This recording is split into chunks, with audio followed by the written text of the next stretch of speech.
Jaarlijks worden in Limburg zo'n 750 mensen getroffen door een plotse hartstilstand. Dat is meer dan in de rest van Nederland. In Mijn Limburgs Hart gaan Limburgse cardiologen op bezoek bij hun patiënten. Hoe gaat het nu? Heeft de hartstilstand hun leven veranderd? En hoe is het als je ineens hartpatiënt bent?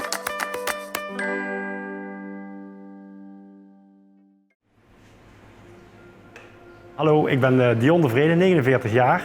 En ik ben aangeboren hartpatiënt.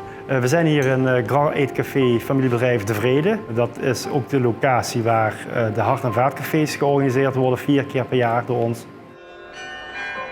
Ik ben Harry Krijns, ik ben cardioloog hier in Maastricht in het academisch ziekenhuis. Dion is geboren met een aangeboren hartafwijking en die heet tetralogie van Fallot. Dan heb je 4 afwijkingen tegelijk in het hart. Hoe is het met je? Goed, dankjewel. Mijn ouders die kregen dus inderdaad het voorgelegd van opereren of niet.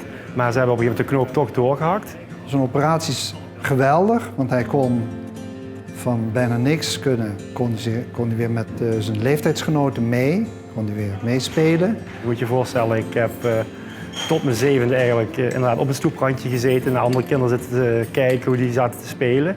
En ik weet nog heel goed de allereerste vakantie met mijn ouders en mijn zus naar de Canarische eilanden. Daar spelen mijn zus en ik spelen tikkertje op het strand. En voor het eerst tikte ik haar, maar begon ik dus te rennen en kreeg ze mij niet ingehaald. En zijn we gewoon blijven rennen, kan ik me herinneren. En uiteindelijk zijn we gewoon heel moe eigenlijk in elkaars armen gevallen met eigenlijk tranen van geluk. Dat we eigenlijk ongedwongen lekker leuk konden spelen samen, wat ik dus eigenlijk nooit heb gekund. Liefst opereer je 1 keer en dan voor de rest van het leven goed. Nu is dat helaas niet altijd mogelijk. Ik was op weg naar mijn werk, naar het familiebedrijf van ons.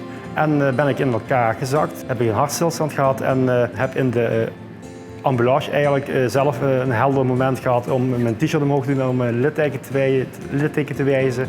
Zodat de ambulancebroeders, verpleegkundigen zagen dat ik al hartpatiënt was. Je zakt in elkaar en dan mag je blij zijn, wat er ook in zijn geval gebeurt, dat mensen daarop gereageerd hebben. Ik ben er nog. Ja. Als ik iets ergens, wanneer dan ook, even iets van een soort van angst verneem, dan relativeer ik ontzettend heel snel naar, maar ik ben er nog, joh. Hij doet het nog. Hij doet heel veel voor de Health Foundation. Niet wat je zegt, maar wat je doet definieer je als mens. Een kleine 8 jaar geleden hebben wij het allereerste hart- en vaatcafé, succesvol hart- en vaatcafé in Maastricht geopend. Goedenavond allemaal! We hadden dat helemaal niet. En we zagen dat mensen die hier kwamen, lotgenoten ontmoeten en daar heel veel steun aan vonden. En we zijn er echt ontzettend trots op dat dat een heel leuk positief sneeuwbaleffect heeft gekregen zelfs nu. En er nog meerdere hart- en vaatcafés in Nederland nu vorm krijgen. Kijk, ik doe dit voor mijn vak. Ik word ervoor betaald. Maar hij doet dat werk wat hij doet, de ambassadeur voor hart- en vaatziekten, voor de Health Foundation, dat doet hij helemaal vrijwillig.